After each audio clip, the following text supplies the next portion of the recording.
¿Qué tal? Bienvenidos, muy buenas tardes, un gusto enorme, un placer saludarlos. Recuerden que estamos en nuestro canal de YouTube, allí nos encuentran como Sujetos de Derecho y también en todas nuestras redes sociales.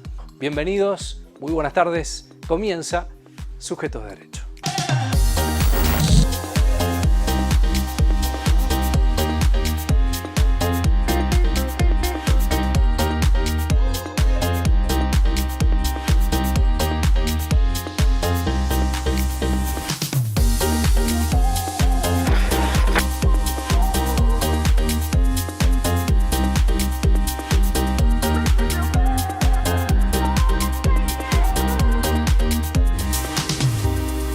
Mira, las SAS son las sociedades por acciones simplificadas. Es una persona jurídica, una figura de una persona jurídica que se creó en el año 2017 justamente para fomentar el capital emprendedor. Se crea a través de la Ley de Fomento del Capital Emprendedor. Tiene ciertas características que la asemejan a una sociedad por acciones, pero hacen que su constitución sea mucho más fácil, mucho más ágil, más dinámica y que se pueda hacer íntegramente de manera digital. En un principio lo que se intentó es que se pudiese constituir esta persona jurídica en 24 horas. La realidad es que en ninguno de los distritos de Argentina se puede hacer en 24 horas. En Córdoba está demorando entre 2 y 3 semanas. Mientras que en Buenos Aires se puede constituir en una semana en el IGJ. Pero es muchísimo más rápido que las sociedades por acciones y que las SRL. Tiene la facilidad de que se puede emitir acciones como en las sociedades por acciones, y en cuanto a lo impositivo, la SAS inmediatamente desde su constitución puede facturar mediante las facturas A, lo cual es muy importante justamente para el mundo de los emprendedores. En otros tipos societarios, para poder emitir factura A, AFIP o en realidad el ARCA, en este momento, exige una serie de requisitos para acreditar la solvencia de la entidad y recién ahí se pueden emitir este tipo de facturas. Sí, es mucho más dinámica, es íntegramente online, no se requiere escritura pública, es mucho más barata. Para constituir una SAS es necesario tener un capital de 2 salarios mínimos vital y móvil, y el principio para su constitución se tiene que integrar, es decir, hay que depositar en el banco el monto del 50% de un salario mínimo vital y móvil. Existe un plazo de 2 años para poder integrar el capital total. El capital de la SAS también puede estar constituido por bienes en especie o por servicios que pueden prestar sus socios. Otra característica muy importante de la SAS es que puede ser constituida por una sola persona, es decir, una persona que es monotributista puede constituir una SAS para hacer crecer su negocio con bases firmes. Y puede incorporar luego socios a través de la emisión de acciones, igual que las sociedades por acciones, sin la necesidad de modificar el estatuto, lo cual la hace muy dinámica. Las desventajas que quizás tiene es justamente que es una sociedad que requiere permanentemente el acompañamiento profesional, porque todas estas modificaciones, si bien no modifican el estatuto, tienen que quedar asentadas en actas digitales que se asientan justamente en IPJ, y hay que hacer algunos trámites como por ejemplo registrar estas actas en la Inspección de Personas Jurídicas y hacer balances anualmente, realizar reuniones de socios anualmente en el caso de que sean 2 o más socios. Existen algunas suspicacias en torno al SAS porque justamente esta flexibilidad y esta facilidad de su constitución muchas veces se presume de que hay poco control acerca de justamente su constitución y que muchas veces se constituyen solamente a los fines de resguardar el patrimonio de quien la constituye. Y una cosa es resguardar el patrimonio de quien la constituye y otra cosa es defraudar a los posibles acreedores, ¿no? Entonces ahí es donde la SAS en algún momento perdió credibilidad y en algunas jurisdicciones se limitaba su constitución a través del IGJ, por ejemplo, en la Ciudad Autónoma de Buenos Aires no era posible constituir una SAS, justamente por esta flexibilidad que la SAS permitía, pero con la regulación correspondiente todo se fue acomodando y a partir desde hace 2 años aproximadamente, nuevamente se volvieron a constituir con normalidad las sociedades por acciones simplificadas. Sí, la verdad es que las SAS pueden ser constituidas por cualquier persona que tenga voluntad de constituirlas, no necesariamente lo tiene que hacer un abogado, lo tiene que hacer un contador, pero realmente, bueno, nosotros estamos enfocados en la abogacía preventiva. La verdad es que es preferible siempre prevenir y hacer las cosas bien desde el principio que después arreglar las cosas que se hacen mal, porque no es fácil, lleva demasiado tiempo, cuesta demasiado dinero y por ahí en el medio se pierden oportunidades. Hay que tener cuidado también porque muchas personas creen que constituyen una SAS y que ya está, que tienen su patrimonio protegido y que no tienen que hacer nada más. Y la realidad es que la constitución de una SAS conlleva a obligaciones mensuales en cuanto a lo impositivo, a obligaciones anuales en cuanto a la Inspección General de Personas Jurídicas, y eso necesariamente también tiene que tener el asesoramiento de un profesional. La SAS es una gran oportunidad para los emprendedores, es una gran oportunidad para las startups, que son estas empresas tecnológicas basadas en innovación, porque pueden recibir inversiones, o sea, para recibir inversiones por parte de terceros es necesario tener constituida una sociedad por acciones simplificadas, ya que en la misma Constitución existen ciertas cláusulas que facilitan el ingreso de inversores de manera flexible. Por ejemplo, la SAS permite también que puedas contratar a personal a nombre de la sociedad y también permite que puedas tener contratos con ciertos colaboradores en la sociedad que no necesariamente son empleados ni tampoco socios, sino que existen algunas figuras que están permitidas justamente porque las SAS permiten pactos privados entre los socios y terceros para que puedan retroalimentar y hacer crecer esa estructura con base sólida.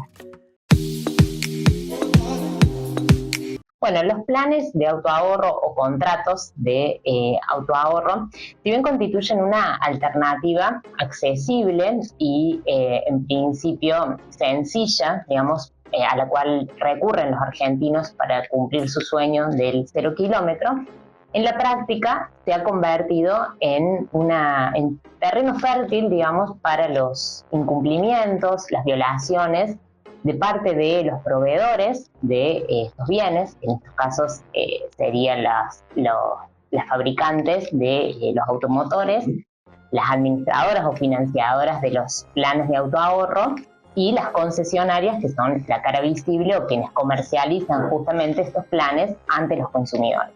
¿Por qué se ha convertido en un terreno fértil de violaciones o incumplimientos a la Ley de Defensa del Consumidor, a la Ley 24.240?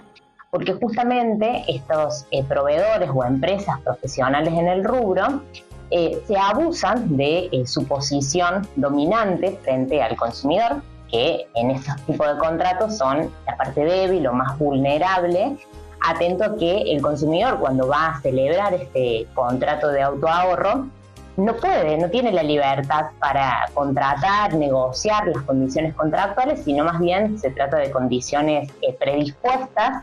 Se les llama contratos de adhesión, en donde el consumidor se limita a aceptar, firmar la solicitud de adhesión y muchas veces, o te diría la mayoría de las veces, desconociendo el contenido de estas cláusulas.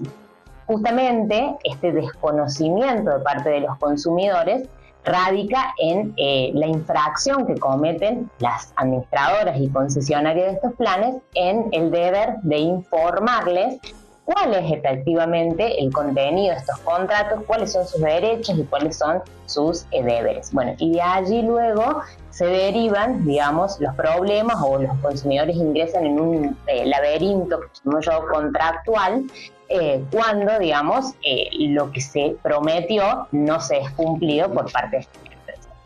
Bueno, dentro de estas diversas situaciones que sufren los consumidores, yo separé 3 situaciones en las cuales son bastante recurrentes y cotidianas, y donde es muy importante que los consumidores sepan cuáles son sus derechos y atraviesan estas situaciones, y que puedan formular sus reclamos, ya sea realizar las denuncias en los organismos de defensa del consumidor, que justamente protegen los derechos consagrados en esta ley, y en su caso realizar las acciones judiciales pertinentes.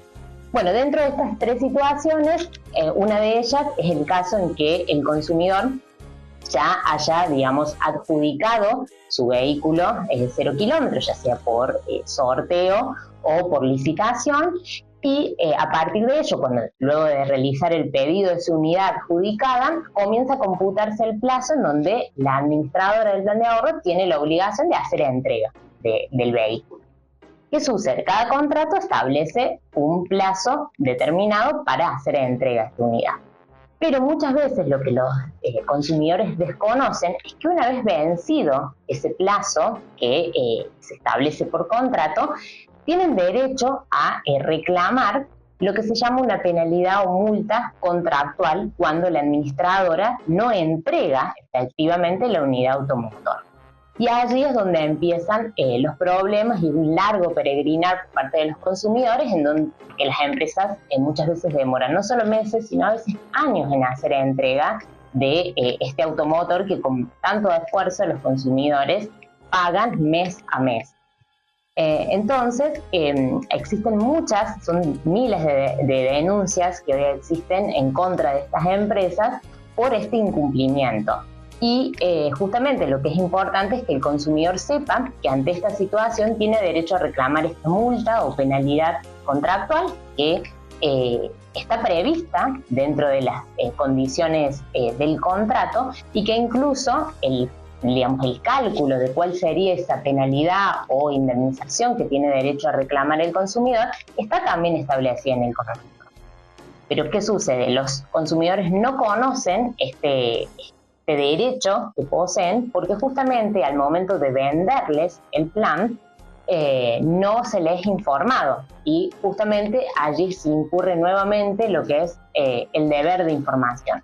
Además de que también los consumidores sufren a diario lo que son el trato indigno de parte de las empresas, de la cara visible de estos planes, porque no responden a sus reclamos, o los silencios, digamos, son reiterados, se responden con ambigüedades, o muchas veces en los canales de atención que están habilitados no reciben respuestas a sus reclamos específicos, sino que son evasivas, o les responden no hay stock, o su caso se está resolviendo. Bueno, y por ello es tan importante que el consumidor conozca de este derecho y busque un asesoramiento de un abogado de la matrícula para poder formalizar estas denuncias.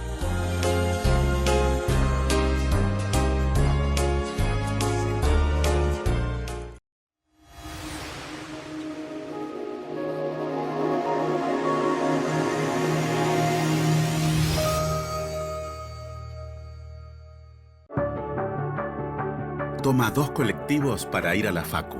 Va todos los días en bondi a la escuela. Viaja 3 veces por semana para dar clases. Los cordobeses elegimos acompañar este esfuerzo, garantizando el boleto educativo. Con fondos de la provincia sostenemos este beneficio, cubriendo el 100% del costo del boleto. Una medida que alcanza a 300.000 estudiantes de escuelas públicas y privadas con aporte estatal, docentes, no docentes, universitarios y trabajadores de todo el sistema. Porque con el boleto educativo, muchos jóvenes tienen la oportunidad de seguir sus estudios y Córdoba necesita el talento de todos para seguir progresando. El boleto educativo cordobés es la manera que tenemos de decir, estamos con vos, te acompañamos. Tengo 2 hijos en la escuela. Tener el boleto gratuito para nosotros es un gran alivio. Con las cuentas claras y el corazón abierto, los cordobeses hacemos. Gobierno de la provincia de Córdoba. Hacer para crecer. En Veterinaria Mendieta nos ocupamos de tu mascota y le damos toda la atención que necesita. Clínica, accesorios, peluquería, alimentos balanceados, ecografías. Veterinaria Mendieta, el mejor premio para tu mascota. Gobernador Guzmán, 1434, Río Cuarto. Mirá todo lo que hicimos en Río Cuarto en 2 años. Mirá. Trabajando juntos, hicimos mucho por la ciudad y seguiremos haciendo. Construimos y ya están en funcionamiento los nuevos edificios de la Escuela Secundaria de Oficios en Barrio Ajec y de la Escuela Proa en Alsina, porque la educación es prioridad. Estamos por finalizar el Centro de Desarrollo Infantil en Las Golondrinas y Obispo Buteler, un lugar de contención y atención integral para niñas y niños en situación de vulnerabilidad. También inauguramos el nuevo parque del ex Hospital del Sur y el Polideportivo Social en Barrio Fénix. Pronto se sumará el de Barrio Alberdi, consolidando 6 espacios para la integración comunitaria, el deporte y la cultura. Y avanzamos en la puesta en valor del Autódromo Parque Ciudad de Río Cuarto para recibir eventos deportivos de jerarquía, generando empleo y dinamizando la economía regional. Córdoba eligió invertir en obras que generan oportunidades y progreso. Cuando hay educación y se construyen espacios para los vecinos, hay esperanza. Con la mirada puesta en el crecimiento, en Río Cuarto, Hacemos. Gobierno de la provincia de Córdoba. Hacer para crecer.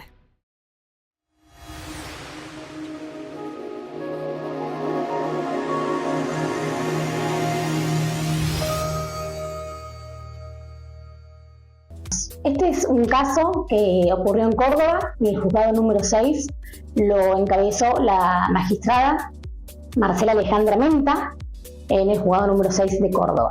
Lo que pasó en este fallo muy polémico, que hubo debates y opiniones, es que se extendió la obligación de dar alimentos a la esposa de un padre que no paga la cuota alimentaria. Hablamos de una menor de 16 años. Esta menor, el padre, tiene la obligación y tenía la obligación de pasar la cuota alimentaria. Este padre se mostraba insolvente ante la justicia, no tenía bienes registrados, ni autos, ni cuentas bancarias, ni tarjetas de crédito, ni tampoco licencia de conducir. Entonces, a lo que la ley nos permite ir en contra también parientes cosanguíneos y podemos avanzar contra los abuelos. Primero, explicamos anteriormente que la madre de la menor varias veces denunció y reclamó que este progenitor nunca abonó absolutamente nada, lo que se mostraba insolvente ante la justicia y no se hacía cargo de la cuota alimentaria. Ahora sí, vamos en contra de lo que la ley nos establece, que podemos ir en contra los abuelos, que serían los padres de este deudor alimentario, a lo que la madre de la menor, del adolescente, se niega a realizarlo. ¿Por qué? Porque fue una abuela muy presente, colaboraba con la crianza de la niña a medida de sus posibilidades. También ella está pasando por una situación de salud muy complicada y además vive de una pensión y también tiene a cargo familiares, por lo que le parece injusto que tome las riendas de la obligación del hijo. También la jueza explica que podemos buscar otros parientes biológicos, como ser los tíos de la menor, es decir, los 5 hermanos de este progenitor que no paga la cuota alimentaria. Este progenitor tiene 5 hermanos.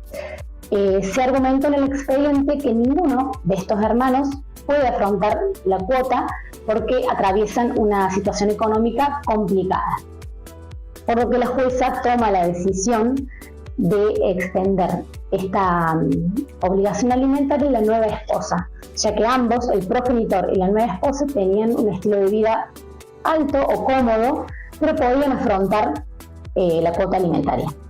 También vale destacar de que este padre que no pagaba la cuota alimentaria estaba condenado a pagar la mitad del salario mínimo vital y móvil, aproximadamente hoy en día 160.000 pesos. Hace un año que se dictó esta sentencia eran 150.000. Tiene que abonar también la mitad de la matrícula del colegio de la menor y la mitad, 50 y 50 los gastos extraordinarios. Un gasto extraordinario sería, por ejemplo, una ortodoncia o un viaje de estudio de la menor. Por este lado, la jueza lo que hace es aplicar el principio de solidaridad familiar, diciendo de que ambos son responsables de pagar la cuota alimentaria, hasta que el deudor principal, o sea, el obligado principal, que es el progenitor, cumpla en tiempo y forma con la cuota alimentaria. Cuando hablamos de responsabilidad parental, es lo que antes llamábamos patria potestad. Son deberes y derechos que tienen los progenitores con sus hijos menores. ¿Qué pasa? En este caso, madre y padre son responsables de la crianza de los hijos. Tienen que educarlos, alimentarlos, depende de su modo y su condición de vida. ¿Qué pasa? Recordemos que la cuota alimentaria se pasa, o sea, los progenitores, madre y padre en este caso, pasan la cuota alimentaria hasta los 21 años o hasta los 25 si el niño o el joven decide estudiar, siempre y cuando no haya una emancipación previa, por ejemplo que contraiga matrimonio. Eso es una forma de emanciparse. Claro, extingue la patria potestad, hoy la responsabilidad parental. Por otro lado, en el Código Civil y Comercial faculta a los jueces, a los magistrados, de poner sanciones que sean razonables para asegurar la eficacia de la sentencia. Es decir, que en una sentencia se va a condenar a un progenitor o a una progenitora a que cumpla con la cuota alimentaria, y para garantizar que este derecho se cumpla, puede realizar sanciones que sean razonables. Muchas de las sanciones que venimos escuchando a lo largo del país y también en muchos medios y figuras muy conocidas que lo nombran, por ejemplo, el caso que se limitó a un progenitor a cargar combustible, eso por un lado. Después lo que sucedió en la Greenfield, le prohibieron el acceso a ciertas personas que estaban inscritas en el registro de deudores alimentarios. Y por otro lado hay otro tipo de sanciones que puede ser, por ejemplo, la prohibición de para que salga del país, la suspensión del carnet de conducir, entre otras cosas. También en el Código Civil y Comercial hablamos del progenitor afín. Esta nueva esposa en cuestión es una progenitora afín y tiene ciertos deberes, como por ejemplo colaborar con la crianza y la educación de los hijos de la otra persona, digamos su esposo. En este caso muy particular, la mujer cuando va a declarar, ella dice que nada tiene que ver con ser de progenitora afín, porque ella no había decidido nunca nada, no tenía contacto con ella, no la frecuentaba. Pero convengamos que el derecho ve realidades, y ellos habían anteriormente realizado una unión convivencial, la habían inscrito, y en esa unión convivencial habían declarado la existencia de una menor. Y luego de varios años se casaron. Por lo que la jueza entiende la solidaridad familiar para con la niña. Esta mujer, teniendo un trabajo en blanco y buena situación económica o cómoda, puede afrontar la cuota alimentaria. De esta manera llegamos al final del programa. Gracias por la compañía, por seguirnos. Recuerden que estamos en nuestro canal de YouTube. Allí nos encuentran como Sujetos de Derecho. Agradecimiento muy especial al Colegio de Abogados de nuestra ciudad, donde grabamos habitualmente nuestro programa. Gracias por la compañía. Nos reencontramos el próximo domingo a las 13 y por Canal 13.